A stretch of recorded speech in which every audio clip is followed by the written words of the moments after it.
कि चले गए लम्बदार ठहरे ना है सूबेदार।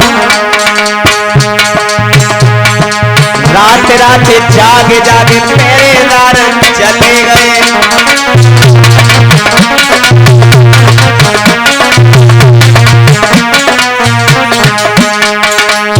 ध्यान रखना, शब्दों पर ध्यान देना।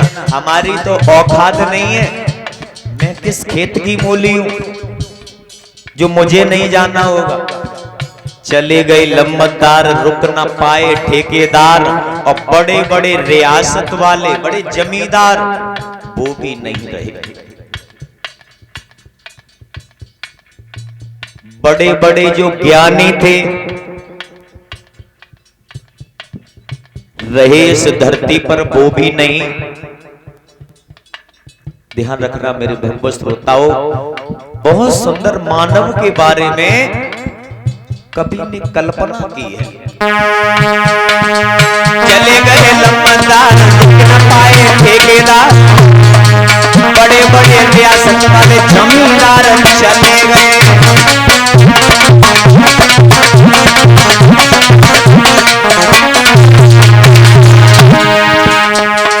राजा महाराजा गए, बेटा में नवाजा गए। राजा महाराजा गए, बेटा में नवाजा गए। पागल दीवाने और नए और पुराने गए।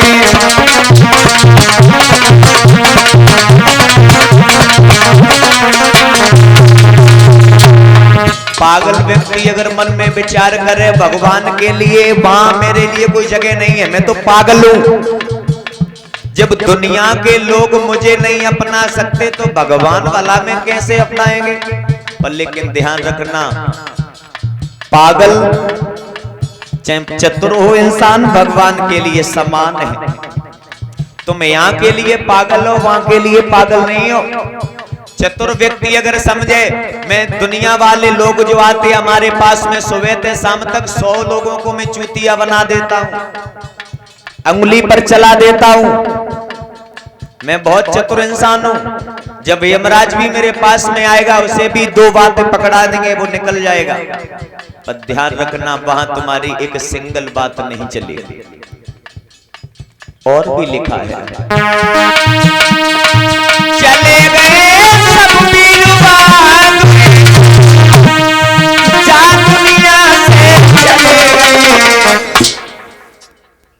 जब से गए नहीं पता कहां गए, कब लौटेंगे। शब्दों पर ध्यान देना। लेकिन जाने चले गए,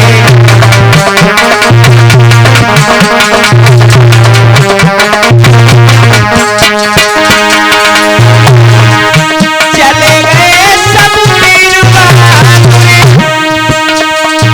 चले गए सब वीरवान, जा दुनिया से चले गए।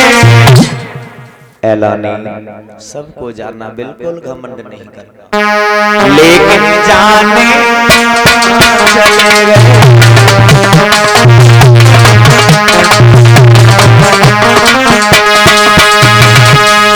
आए और चले गए, पता नहीं कब आए और कब चले गए। अगर ऐसे ही तुम्हें रहना है तो रह सकते हो, भक्ति भी कर सकते हो। मानव योनि क्या नहीं कर सकती। ध्यान रखना मेरे भक्त श्रोताओं, मैं तो जहां तक अगर कहना चाहते, हमेशा यही कहना चाहते, सबको यही बताना चाहते हैं, भगवान तुम्हें समय समय पर सीख देता है, समय समय पर तुम्हें सुख देता है, समय समय पर तुम्हें गलती होती है, दुख भी दंड भी देता है। कौन देता? परमात्मा। सुख कौन देता? परमात्मा। दुख कौन देता है? परमात्मा। दुख कब मिलता है? कर्मों पर। जैसे कर्म करोगे, खेत उदाहरण के तौर पर खेत देख लो, किसान भाई हैं, खेती करते हैं, एक तरफ गेहूं डाल दो, एक तरफ तुम चना डाल दो। चना को आप समझ लो पाप, गेहूं को समझ लो तुम पुण्य।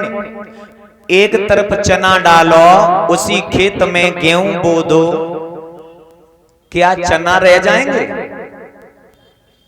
जमने के लिए, उपजने के लिए खेत में क्या चना रह जाएंगे? जमेंगे वो भी। इतना होता है, जब गेहूं की फसल इतनी हो जाती है तो चना की इतनी रहती जरूर है। इसी प्रकार मेरे भगवत श्रोताओं, कर्म के स्तर से पुण्य और पाप का फल मिलता है।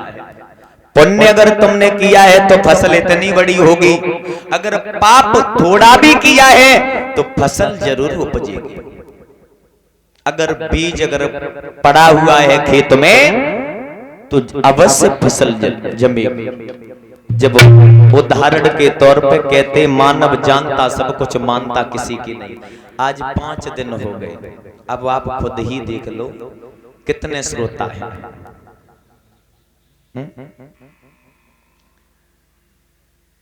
ध्यान रखना मेरे भगवत श्रोताओं, अगर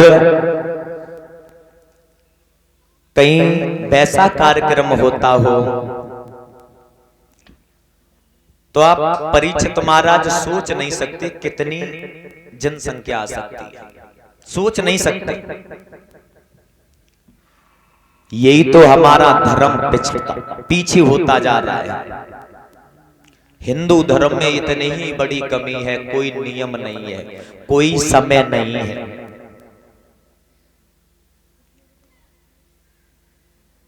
मुस्लिम भाई जो आज भी हैं, उनका आज भी तक था नियम और है। उन लोगों में अगर शादी भी होती हो, शादी लौआ दूल्हा बनो ठाड़ो है, तो परीक्षित महाराज अगर बाको समय आएगो नमाज पढ़ने को तो अपनों सेहरा उतार के नमाज पढ़ेगो। और हमारे हिंदू धर्म में अगर लौआ की बरात जा तो ये समझो, पूजा की तो बात छोड़ो, पूजा की तो बहुत बड़ी बात है। समझो एक पहाड़ की तरह, ऐसे मानो अगर माँ अगर बाप अगर कछ पूछी उले लहुआ से लला ऐसो वो अच्छा चपरा लौट के बताइए यार, तो पता नहीं है बहु लेन जा। ध्यान रखना, हिंदू धर्म में कोई नियम नहीं रहा, कोई समय नहीं रहा किस समय क्या करना है और क्या नहीं करना है। ताली बजा करके कीर्तन, फिर आगे भगवान की कथा सब भी हो रहा है।